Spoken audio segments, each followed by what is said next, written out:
In 1979, the world decided that we needed the Bayh-Dole Act because we needed to reform our patent system.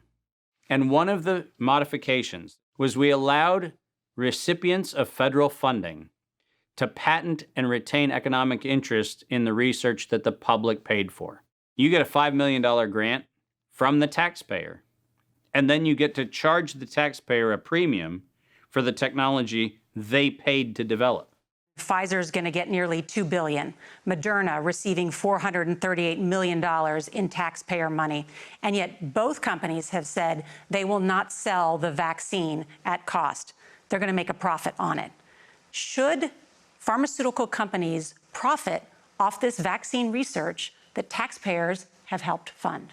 The Bayh-Dole Act failed the American people because rather than standing on the shoulders of giants, we now kneel at the feet of greed. My systems flagged anomalies when I started seeing nonprofits and corporates and cover financing for coronavirus programs in the late summer and fall of 2019. Our first red flag came out when we read the World at Risk scenario. Now, there is an organization called the Global Monitoring Preparedness Board. This organization is a part of the World Health Organization, and this board includes Dr. Elias from the Gates Foundation and Anthony Fauci from NIAID. These two individuals, plus the director of the Center for Disease Control in China, come out with a recommendation that says that by September 2020, 2 global pandemic preparedness exercises have to be completed.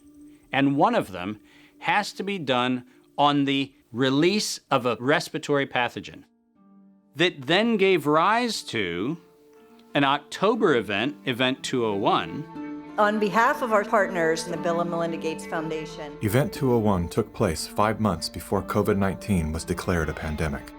The participants of the event are some of the same people that are now deeply involved in the real pandemic and profiting from it as well.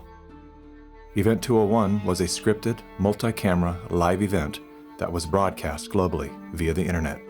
An event of this complexity and magnitude would take months to write, prep, and produce, placing the conception date at least 1 year prior to the actual pandemic. There is no question that there will be a surprise outbreak. Anthony Fauci knew as early as January of 2017 that we would see an outbreak before the end of 2020. Even Bill Gates, a man with no medical training, knew it was coming. If we start now, we can be ready for the next epidemic. Every single thing that you have seen play out in front of your eyes, all of them laid out in their tabletop exercise, which, by the way, fact checkers have said has nothing to do with the coronavirus outbreak. Just happenstance. This is that wonderful universe of improbabilities where events just co-emerge and then nature conveniently backs itself into our architecture. That's the scenario we're supposed to accept. Brilliant. Some countries have banned travel from the worst affected areas. The president has made a decision to suspend all travel to the United Kingdom and Ireland. Dis and misinformation circulating over the internet. Across the world, misinformation about the virus is being shared online. A significant demand for N95 masks and gloves are on the rise. The demand for N95 masks to prevent the deadly airborne virus has surged. We could eventually have 52 million treatment courses per year, but it will take many months to get there. We're still many months out from having something that we can really deploy to the public. And 65% of those polled are eager to take the vaccine, even if it's experimental. A new poll finds that 49% of Americans say they would get a COVID-19 vaccine should an effective one be discovered. I'm curious, who wrote the Event 201 script? If the visionaries of the event knew at least 1 year in advance what was needed, why didn't they take care of those things? Considering that Bill Gates has donated half of his fortune to make the world safer, why didn't he help to better prepare our hospitals and frontline workers? Why didn't any of the event's wealthy sponsors do something?